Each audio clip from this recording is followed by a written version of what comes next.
Assalamualaikum warahmatullahi wabarakatuh. Keamanan sistem atau security system. Kami di kelompok 3 akan menjelaskan tentang keamanan sistem.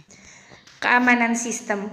Keamanan sistem komputer adalah untuk menjamin sumber daya tidak digunakan atau dimodifikasi orang tak terotorisasi. Pengamanan termasuk masalah teknis, manajerial, legalitas, dan politis. Keamanan komputer merupakan sebuah cabang teknologi yang dikenal dengan nama keamanan informasi yang diterapkan komputer. Sasaran keamanan komputer sebagai perlindungan informasi terhadap pencurian atau korupsi, atau pemeliharaan ketersediaan seperti dijabarkan dalam kebijakan keamanan. Mengapa keamanan komputer dibutuhkan? Keamanan komputer diperlukan untuk menjamin sumber daya agar tidak digunakan atau dimodifikasi oleh orang yang tidak berhak. Keamanan meliputi masalah teknis, manajerial, legalitas, dan politis.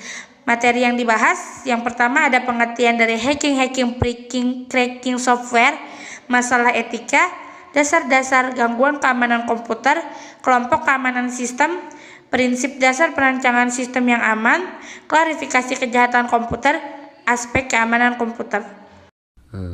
Pengertian dari hacking, pre-hacking, cracking software.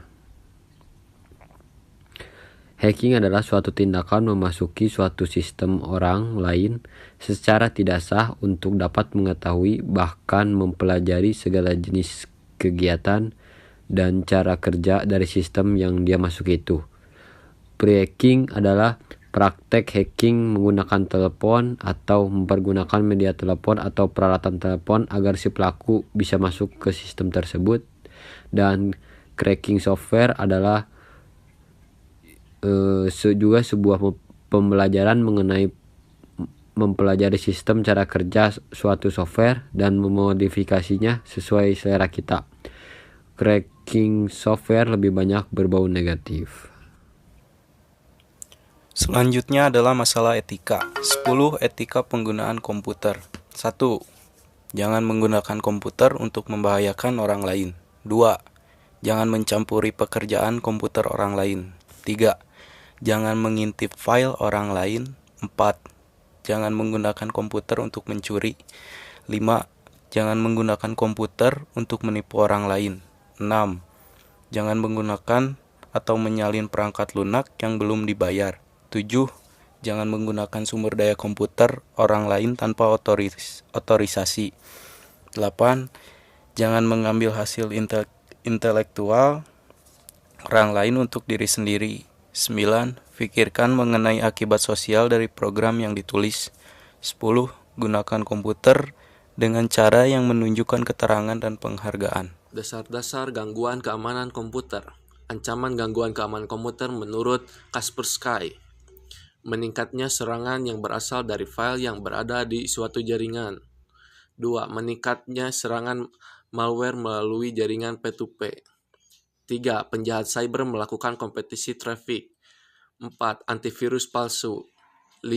Serangan terhadap Google Web. 6. Serangan pada iPhone dan platform Android pada ponsel.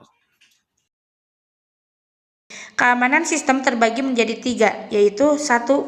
Keamanan eksternal. Keamanan yang berkaitan dengan fasilitas-fasilitas komputer dari penyusup dan bencana alam seperti kebakaran dan kebanjiran. Yang kedua, keamanan intervensi atau keamanan intervensi pemakai. Keamanan yang berkaitan dengan identifikasi pemakai sebelum pemakai diizinkan mengakses program dan data yang disimpan. Contoh, pengguna password sehingga hanya orang yang berhak sajalah yang dapat menggunakan sumber daya yang diperlukannya. Dan yang terakhir, keamanan internal atau internal security. Keamanan yang berkaitan dengan keamanan beragam kendali yang dibangun pada perangkat keras atau hardware dan sistem operasi yang menjamin operasi yang handal dan tidak terkorupsi untuk menjaga integritas program dan data. Biasanya keamanan jenis ini dibangun secara perangkat lunak atau software. Prinsip dasar perancangan sistem yang aman. Less privilege, economy of mechanism, acceptability, complete mediation, and open design. Klasifikasi kejahatan komputer. Keamanan berhubungan dengan orang atau personel, identifikasi, user atau username, dan password. Profil resiko dari orang yang mempunyai akses atau pemakai dan pengelola. Keamanan dari data dan media serta teknik komunikasi. Aspek keamanan komputer. 1.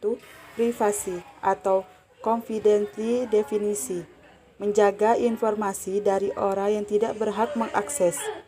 Privasi lebih ke arah data-data yang sifatnya private confidentially, berhubungan dengan data yang diberikan ke pihak lain untuk keperluan tertentu dan hanya diperbolehkan untuk keperluan tertentu tersebut. 2. Integrity definisi. Informasi tidak boleh diubah tanpa seizin pemilik informasi. 3. Authentication definisi.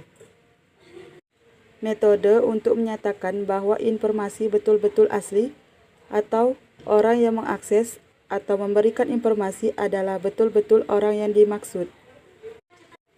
4. Availability definisi. Berhubungan dengan ketersediaan informasi ketika dibutuhkan. 5. Akses kontrol definisi. Cara pengaturan akses kepada informasi berhubungan dengan masalah authentication dan juga privasi. Sekian dari kelompok 3, kurang lebihnya mohon maaf. Wassalamualaikum warahmatullahi wabarakatuh.